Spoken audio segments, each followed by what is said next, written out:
दौरा उठावो नयन जानो सेवका चल घाटे छठ करे।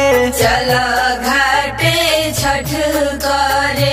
माथावा पर बान्हिला पगड़िया लेके चल घाटे छठ करे। चल घाटे छठ करे। जय जय जय जय जय जय जय जय छठी माँ। जय जय जय जय जय जय जय जय छठी माँ।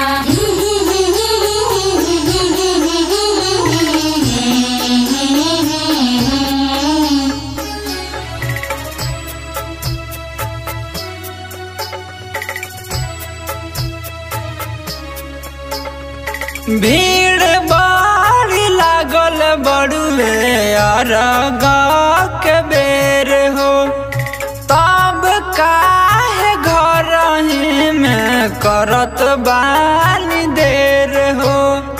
बहंगी उठावो नायर बिंद सेवका चल घाटे छठ करे। चल घाटे छठ करे। पियरी पहनीला परी के पापा चल घाटे छठ करे। चल घाटे छठ करे। जय जय जय जय जय जय जय जय छठी माँ। जय जय जय जय जय जय जय जय छठी माँ।